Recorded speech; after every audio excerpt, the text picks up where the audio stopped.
Jelang laga Indonesia melawan Tiongkok 5 Juni mendatang, Timnas Indonesia sudah tiba di Jakarta usai melakukan pemusatan latihan di Bali. Dalam jumpa temu dengan awak media, pelatih Timnas Indonesia Patrick Kluivert bilang pengalaman yang dimiliki para pemain serta persiapan yang matang selama pemusatan latihan pihaknya percaya diri menghadapi Tiongkok. Kluivert juga mengaku telah mengatur strategi dan menyesuaikan komposisi pemain, termasuk mempelajari pola permainan tim lawan. Regarding China, of course, we analyzed China very good. Unfortunately, that we didn't have the result that we wanted. I was not there, unfortunately, but now it's a new game at home. We have the confidence. We structured the team very good. We studied it very good. So I'm confident that we can have a very good result against China. Sementara, Kapten Timnas Indonesia Jay Itzes merespon absennya sejumlah pemain dalam laga melawan Tiongkok. Salah satunya ialah tampil tanpa penjaga gawang Martin Paes karena akumulasi kartu kuning. Pemain Venesia itu bilang selama pemusatan latihan di Bali, dirinya mulai lebih mengenal Emil Audero. Meski belum pernah bermain bersama Emil di laga kompetitif, Itzes tetap optimistis karena Timnas Indonesia memiliki banyak pilihan di posisi penjaga gawang. I know Emil a little bit now because he plays in Italy. And we had a lot of contact also before he did the neutralization. And so far I've only played with Maarten, so I cannot really say what the real big difference is, but we are very fortunate to have multiple goalkeepers, not only them, but also we have other goalkeepers who are really good, so we're really fortunate to have a lot of choices, so it will be a difficult choice for the coach when everybody is here. Timnas Indonesia saat ini duduk di peringkat 4 klasemen grup C kualifikasi Piala Dunia Zona Asia dengan poin 9. Calon lawan berikutnya Tiongkok di posisi terakhir dengan 6 poin sama dengan Bahrain di tempat kelima. Di atas Timnas ada Arab Saudi, Australia dan di puncak klasemen Jepang. Jika ingin lolos langsung ke Piala Dunia, Timnas harus menduduki peringkat 1 dan 2 grup C. Sebanyak 29 pemain Timnas bergabung untuk melanjutkan latihan di Jakarta jelang laga kualifikasi Piala Dunia 2026 melawan Tiongkok dan Jepang. Skuad Garuda diharapkan mencuri 3 poin demi lolos ke Piala Dunia 2026. Tim Liputan Kompas TV.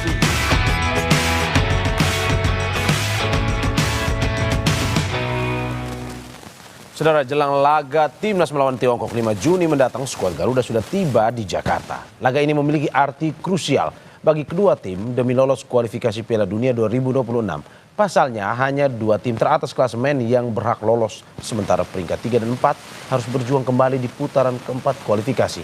Lalu bagaimana strategi Timnas bidik poin penuh lawan Tiongkok mendatang? Dan apa yang perlu diwaspadai dari tim lawan, kita tanyakan langsung melalui sambungan daring ke pengamat sepak bola Kusnaini. Bungkus, selamat pagi. Selamat pagi, Mario. Siap, terima kasih Bungkus sudah ngobrol-ngobrol di Sapa Indonesia Pagi. Bungkus, ini Timnas sudah tiba, pemusatan latihan dan strategi seperti apa yang akan dimatangkan oleh pelatih Patrick Kluivert? Iya, ini sebuah persiapan yang menurut saya jauh lebih baik dibanding di round sebelumnya.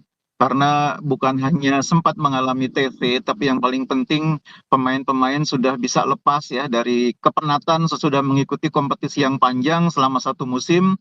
Mereka bisa melepaskan kepenatan, ketegangan selama berada di Bali. Tidak hanya menjalani TC, tapi juga ada semacam relaksasi yang menurut saya itu hal yang penting ya bagi sebuah tim yang memiliki keragaman seperti Timnas Indonesia.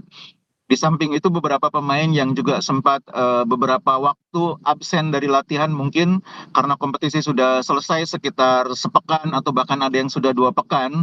Ini dengan adanya TC di Bali ini mereka bisa dijaga kebugarannya, bisa dikembalikan level fitnessnya sehingga menjelang pertandingan beberapa hari mendatang mereka kondisinya sudah lebih siap untuk bermain meskipun mungkin memang tidak sesiap ketika mereka berada di kompetisi ya di tengah kompetisi karena sesudah libur sekian lama pasti akan ada sedikit penurunan. Tapi sekali lagi keberadaan TC di Bali ini sangat positif untuk membuat kita siap menghadapi pertandingan tanggal 5 nanti. Oke, Bungkus, kalau lihat 2 minggu 2 minggu lebih lah, hampir 2 minggu itu TC di Bali dilakukan. Menurut Anda ini lebih optimal dibandingkan persiapan Timnas melawan negara-negara lain atau bagaimana ini untuk melawan Tiongkok nih? Iya, justru ini persiapan yang jauh lebih baik kalau menurut saya, terutama untuk membangun chemistry ya, karena seperti yang saya bilang tadi, kita ini memiliki tim nasional dengan keragaman yang luar biasa ya. Ada pemain yang berlatar belakang sepak bola di Liga Belanda, Liga Italia, Liga Amerika, dan banyak lagi bermain di Liga Indonesia tentunya, di samping ada yang bermain di Liga Thailand. Ini tentu membutuhkan semacam kesempatan untuk saling memahami, kesempatan untuk saling mengerti, apalagi faktor komunikasi kan juga tidak sepenuhnya lancar ya, tidak semua pemain memiliki kemampuan berbahasa yang sama. Jadi TC ini sangat baik untuk terutama membangun chemistry, dan yang kedua itu tadi memulihkan level fitness pemain. Nah, sekarang saya pikir sesudah mereka berada di Jakarta, Coach Clifford akan fokus ke persiapan strategi untuk pertandingannya. Karena kalau dalam persiapan timnas itu biasanya persiapan strategi itu 2-3 hari sebelum pertandingan. Oke, berarti menurut Anda Bungkus, selain fisik, hal-hal non fisik juga nih lebih optimal ya untuk timnas kali ini melawan Tiongkok ya? Iya, kali ini persiapannya sangat baik, dan menurut saya ini beruntung ya, karena kita memainkan pertandingan di akhir musim ketika beberapa pemain sudah lepas dari kompetisi. Meskipun ada yang tetap masih bermain di beberapa pertandingan hingga menjelang keberangkatan ya, seperti Kevin Dix, Martin Pas dan sebagainya. Oke, Bungkus, ini ada yang bikin gugup nih. Ada beberapa 5 pemain yang tidak akan tampil di laga versus Tiongkok ini. Ada Martin Pas, Ragnar, Orat Mangun, Sandy Walsh. Ini bagaimana analisis Anda melihat pemain-pemain yang cocok untuk menggantikan? Ada 5 pemain yang tidak akan berlaga di kontra Tiongkok nanti. Iya, ada 5 pemain memang yang kemungkinan besar tidak akan bisa bermain, tapi sebetulnya hanya 3 ya yang merupakan pemain reguler ya. Orat Mangun, kemudian Marcelino, dan penjaga gawang Martin Pas. Selebihnya kan pemain yang selama ini bukan merupakan pilihan pertama. Memang pasti akan mengurangi kemampuan tim ya, kekuatan tim akan berkurang dengan absennya 3 pemain ini. Terutama menurut saya absennya Orat Mangun. Karena Orat Mangun ini pemain yang penting dalam sistem permainannya Clifford. Itu sudah terlihat di pertandingan waktu lawan Bahrain ya. Marcelino juga pemain yang penting, tapi peran Marcelino mungkin masih bisa digantikan oleh pemain lain, entah itu oleh Egy Maulana, entah itu Yaakob Sayuri, atau bahkan mungkin Beckham Putra yang baru direkrut. Tapi peran Orat Mangun ini agak sulit digantikan oleh pemain yang lain. Karena beberapa pemain yang sudah dicoba seperti Dean James di sayap kiri, kemudian pernah juga dicoba Rafael Strike, itu menurut saya agak di bawah ekspektasi pelatih Clifford. Kalau di posisi penjaga gawang, ketidakhadiran Martin Pas tidak terlalu bermasalah karena kita punya kiper yang sepadan, ada Audero. Jadi memang problem Clifford sekarang adalah bagaimana menggantikan posisinya Orat Mangun dan juga Marcelino, karena memang tidak ada pemain yang tipikalnya betul-betul sama ya, sehingga dia harus sedikit mengubah detail strateginya. Mungkin secara permainan tetap dengan 3-4-3 atau 4-3-3, tapi detail strateginya terutama di area sepertiga pertahanan lawan itu akan sedikit berbeda. Oke, kalau misalkan 3-4-3 berarti dia akan menumpuk di tengah dan juga lebih agresif menyerang ya? Kalau misalkan Jadi di pertandingan terakhir lawan Bahrain itu kan sudah terbentuk formasi di tengah dengan 2 pivot ya, dengan memainkan Tom Haye dengan Joey Pelupesi yang terbukti lebih efektif dibanding ketika hanya bermain dengan 1 pivot. Nah, memang risikonya ketika bermain dengan 2 pivot, kita membuat pertahanan berubah jadi bukan lagi 4-3-3 tapi 3-4-3. Tapi 3-4-3 kan juga sudah biasa kita main. Ada Rizky Ridho di sana atau Miss Hilher, ada Jai Ijes, ada Justin Hubner, kemudian di kanan ada Kevin Dix, di kiri ada Verdong, lalu di tengahnya ada tadi yang saya bilang duet pivot Tom Haye bersama dengan Joey Pelupesi yang sudah sangat baik waktu lawan Bahrain. Nah, tinggal persoalannya 3 di depan siapa? Sudah pasti 1 oleh Romani, tapi di kirinya siapa yang menggantikan Orat Mangun? Kemungkinan besar itu Dean James. Tapi di kanan kita belum tahu apakah Egy yang akan mendapatkan peran, apakah Yaakob Sayuri ataukah mungkin juga Beckham. Tapi Beckham sebagai pemain baru, saya pikir mungkin belum tentu akan menjadi bagian dari line up ya. Mungkin ini bagian dari proses adaptasi dia. Tapi sangat mungkin Egy yang sedang bersinar di Liga 1 menjadi alternatif atau pilihan pertama. Oke, Bungkus, siapa sebenarnya pemain kunci yang mungkin Anda lihat bisa menjadi pembeda? Karena kali lalu waktu lawan Tiongkok kita kan kalah. Tapi di kali ini mungkin ada pemain-pemain baru yang menurut Anda bisa. Salah satu yang memang lagi pembicaraan ini oleh Romani ini, yang mungkin bisa menjadi pembeda nanti di pertandingan versus Tiongkok. Iya, waktu lawan Tiongkok kan kita sebetulnya juga punya banyak peluang ya, meskipun Ya. sayangnya tidak bisa dimanfaatkan. Ya. Nah sekarang dengan adanya Ole yang punya kemampuan finishing bagus, mudah-mudahan problem penyelesaian akhir bisa diatasi. Tapi ada Ya. satu pemain lagi sebetulnya yang Ya. juga sangat penting nanti, Joy Pelupesi. Karena Ya. Pelupesi ini di posisinya menjadi pemain yang menjaga keseimbangan. Jadi kalau sebuah tim memainkan strategi katakanlah high defensive line, dominan dalam penguasaan bola, itu harus ada pemain yang di tengah bisa diandalkan sebagai penjaga keseimbangan. Nah itu perannya Joy Pelupesi.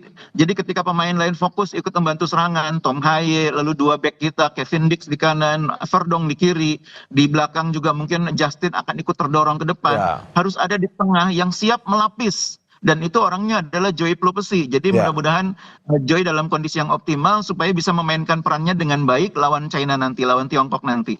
Oke, bagaimana dengan super sub Yaakob Sayuri yang ini lagi lagi viral juga di media sosial, bagaimana para pendukung timnas ini ya ingin Yaakob untuk main juga nih.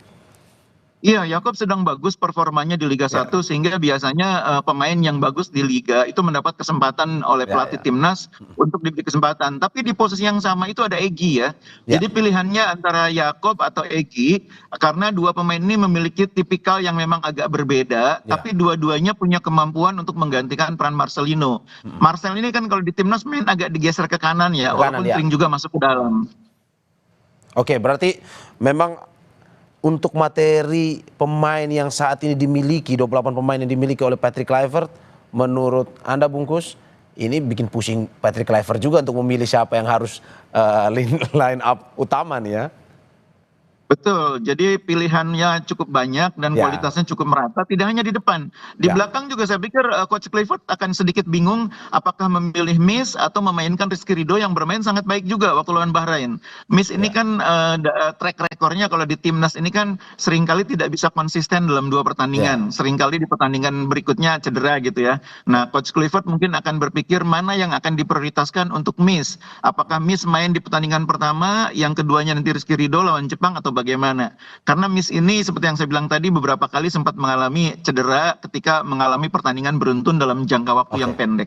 Oke, Bungkus, ini sebelum kita menuju ke evaluasi apa yang harus dilakukan, tapi saya mau nanya dulu, ini untuk yang di Tiongkok sendiri apa yang harus diwaspadai, siapa yang harus diwaspadai oleh Patrick Kluivert dan juga para pemainnya? Sebetulnya pemain Tiongkok tuh kemampuannya tidak terlalu luar biasa ya, artinya rata-rata kemampuannya gitu ya. Cuma mereka ini strateginya baik ketika kita menguasai bola, dominan dalam penguasaan, kita bermain menyerang, mereka pintar memanfaatkan celah untuk serangan balik. Itulah yang terjadi di pertandingan pertama kita. Dan yang kedua, pelatihnya juga sering mampu menyiapkan strategi yang mengejutkan. Jadi ketika di pertandingan pertama, ketika orang semua berpikir kita akan dipaksa bertahan oleh Tiongkok, justru mereka bermain sebaliknya. Mereka justru mengundang kita masuk ke pertahanan mereka dan kita dipaksa untuk bermain lebih keluar. Pada saat bersamaan kemudian kita dimanfaatkan pertahanan kita yang agak sedikit terlalu terbuka oleh serangan balik mereka. Ini yang harus diwaspadai oleh para pemain kita. Oke, terakhir Bungkus, strategi teknik dan non teknis apa yang memang harus dijaga oleh Patrick Kluivert pada para pemainnya untuk melawan Tiongkok nanti? Persiapan non teknis sudah sangat baik ya. Saya pikir dari apa yang kita lihat di Bali ini suasananya sudah sangat akrab, para pemain sudah sangat nyambung chemistry-nya. Yang sekarang penting adalah level kebugaran mereka. Yang kedua, konsentrasi, karena pemain-pemain ini kan memang kalau di Jakarta itu biasanya banyak sekali mendapatkan apresiasi, mendapatkan komunikasi, interaksi dengan fans. Nah ini harus dijaga supaya mereka menjelang pertandingan harus fokus betul ke pertandingan.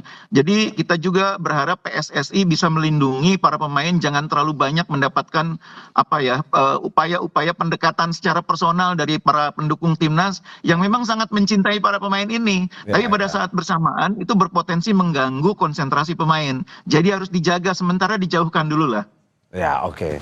Ya Bungkus, ini terima kasih atas apa yang disampaikan. Kita semua berharap pertandingan versus Tiongkok nanti Indonesia meraih hasil yang maksimal, menang pokoknya. Amin, amin. Terima kasih Bungkus Nesi, sehat selalu.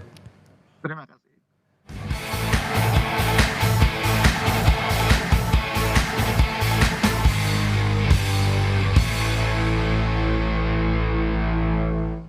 Saudara, Sapa Indonesia Pagi akan segera kembali dengan informasi lainnya. Salah satunya, Menteri Agama Nazaruddin Umar meminta jemaah haji Indonesia untuk tidak keluar tenda saat wukuf di Arafah karena cuaca panas mencapai 50 derajat Celcius. Sesaat lagi